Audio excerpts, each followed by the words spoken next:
ପଣା ସଂକ୍ରାନ୍ତି ଓଡ଼ିଆ ନବବର୍ଷ।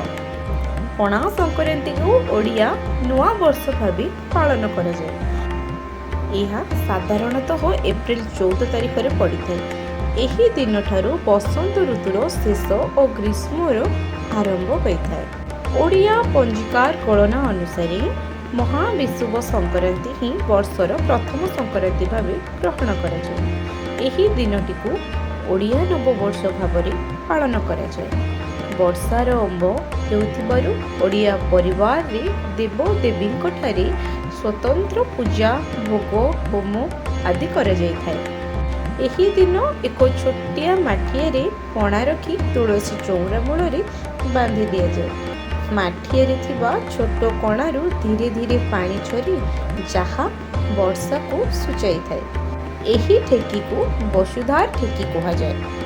ଛତୁଆ, ଦହି, ଗୁଡ଼, କଦଳୀ ଓ ନଡ଼ିଆକୁ ମିଶାଇ ତୁଳସୀ ଚଉରା ପାଖରେ ଭୋଗ ଲଗାଯାଏ।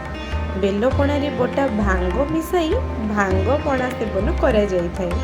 ଚଣ୍ଡୀ, ସାରଳା, ବିରଜା ଆଦି ଠାକୁରାଣୀ ମନ୍ଦିରରେ ଏହି ଦିନ ଝାମୁଯାତ ପାଳନ କରାଯାଏ। ଘଣ୍ଟ ପାଟୁଆମାନେ ଘଣ୍ଟ ମୁଣ୍ଡେଇ କାଠ ଗୋଡ଼ ପିନ୍ଧି ଠାକୁରାଣୀ ମନ୍ଦିର ଆଗରେ ନିଆଁ ଉପରେ ଚାଲିବାର ପ୍ରଥା ରହିଛି।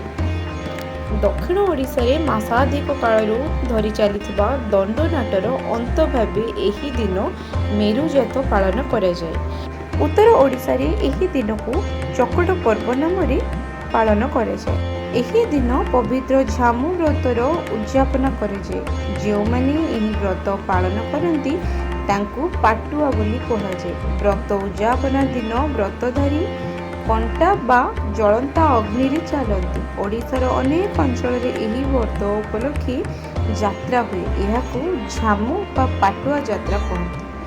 ବ୍ରତଧାରୀମାନେ ସମାଜକୁ କଠୋର ତାପ ସହ୍ୟ କରିବା ଶକ୍ତି ସମ୍ପର୍କରେ ଶିକ୍ଷା ପ୍ରଦାନ କରିଥାନ୍ତି। Bureau report, Times Odia.